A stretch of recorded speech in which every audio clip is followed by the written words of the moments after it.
Hello, and welcome to another vlog. There's been some very exciting developments this past week. First, the Canadian government unveiled their new Accessible Canada Act, which they've tabled in the House of Commons. Um, it's very exciting, and I look forward to learning more about this legislation over the next few months, and I'm very optimistic about where the new law will take us. On Wednesday, this past Wednesday, I gave my graduation address to the graduates at Parkview Education Center. I promised that I was going to update everyone on how that went. Anyway, I gave this speech and thought I did a very good job of getting across the message of overcoming adversity. Everyone seemed to enjoy the speech and it created a little bit of buzz. So I just want to wish the graduates luck as they pursue their future endeavors. Today, I want to talk about something a little bit different. I want to talk about some disability-related pet peeves. So that is things that able-bodied people say or do to people with disabilities that can be very frustrating. Now, keep in mind that these are my personal pet peeves, and other people with disabilities may have a different opinion on the matter. But I just wanted to share with you my personal opinion on this matter. So I've picked my top 3 pet peeves, and I'm just going to talk a little bit about them, why they're harmful, and what people can do to kind of avoid making those mistakes. So the first pet peeve that I have is able-bodied people making assumptions about someone's disability. So that is assuming that someone with a disability is incapable or unintelligent. Not only is this very intolerant, but it's also degrading, and it makes people with disabilities feel inferior, like there's something wrong with us, because most people with disabilities don't consider their disability as a bad thing. That's more of a societal thing. And when you make these assumptions, you're essentially deciding for someone with a disability what their disability should and shouldn't look like, and that leads into some very harmful stereotypes. So if you are someone who does this on occasion, just try to be mindful about it and try not to do it anymore. So that leads me into the next pet peeve that I have, which is people helping people with disabilities without their permission. Now, I understand that usually when someone does this, they're doing it with good intentions in mind. But I just want to say that, good intentions do not excuse harmful actions.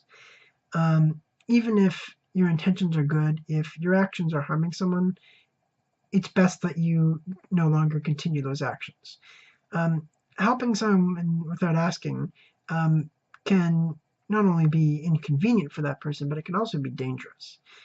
For example, if you come up behind someone in a manual wheelchair and start pushing them without asking, that could potentially lead to injury, especially if they have their hands on the wheels and then you start pushing. That could really hurt their hands and their fingers.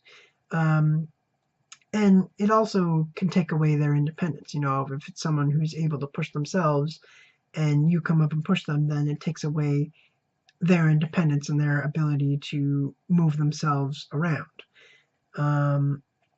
And that can be mildly to severely annoying, depending on who the person is and what situation they're in.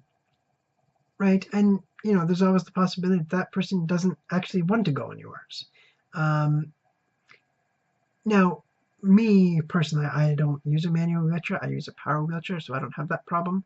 But there are other reasons for me why people helping without asking could be kind of inconvenient.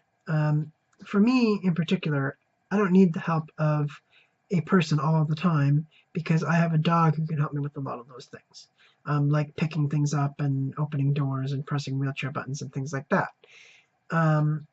And some people might wonder, well, why does it matter if it's your dog who helps you or a person that helps you? Well, the whole reason why I have a service dog is to help me maintain some of that independence that I value. When it comes to having a disability, being independent is not something that you always get the opportunity to do. So when you have the opportunity to be independent, you want to hold on to it. And that's the whole reason I have a dog. And so when a person helps me without asking and takes away my dog's job, it basically defeats the purpose of having a service dog and takes away my independence. And there's a long list of other reasons why people with disabilities might not want to be helped without asking. And that's not me saying that you can't help someone with a disability. You can, but by all means, just please ask before you do it, just in case that person doesn't need or doesn't want help. And if you do ask and they say they don't need help, don't be offended. Just try and put yourself in that person's shoes and think, how would I feel if someone helped me without asking? I think having empathy is a really important thing. And that brings me to my last pet peeve, which is probably the biggest one I have. And that's people talking down on people with disabilities. Again, this is very, very degrading because it makes people with disabilities feel inferior, and ultimately it makes us feel like children. Now, again, I understand people may do this with good intentions. Maybe their intention is to be nice. But again, I just want to reiterate that good intentions do not excuse harmful actions. And talking down to someone with a disability is harmful because, like I said, it makes us feel like children. I am a 25-year-old man with 2 college diplomas and my own business, so I really don't appreciate being treated like a child, whether the intentions are good or not. And I have some pretty, interesting stories about that. A lot of times I'll go out in public and I'll have people come up to me and crouch down and ask, "What's your name?" And, it's obviously, as a 25-year-old man, this is very, I guess for lack of a better word, humiliating. Matter of fact, there is a funny story that I do have about that. When I was in grade 12, I was helping to direct a school play, and I was chosen to control the lights. Anyway, on opening night, this elderly woman in the front row comes up and she asks me, "How did you land that job?" So, I explained to her that I was helping to direct the play, and they thought that I was the best person for the job. And she looks at me, and in the most patronizing voice, she says, "Are you clever? I think you're clever." So, there are some funny stories about that, and I try to have a positive attitude about it and have a sense of humor about it. But it can be very difficult because, being patronized is, nobody wants to be patronized, whether you have a disability or not. Just, people with disabilities want to be treated the way everyone else wants to be treated. And when you talk down on them and patronize them, well, then you're not treating them the way everyone else is treated.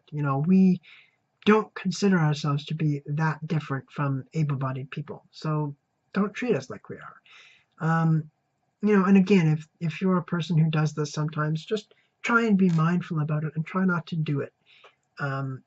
Again, my intention with this video isn't to blame people, it's just to kind of educate people and help them understand how their actions can be harmful. So if you're doing any of these things that I've mentioned, don't feel bad, just be mindful of it and try not to do it again. And really, that's all we can ask. So if you enjoyed this video, be sure to like, comment, and share. And of course, hit that subscribe button. If you want to see more videos, be sure to like us on Facebook or follow us on Twitter and Instagram. Anyway, thanks for watching and see you next week.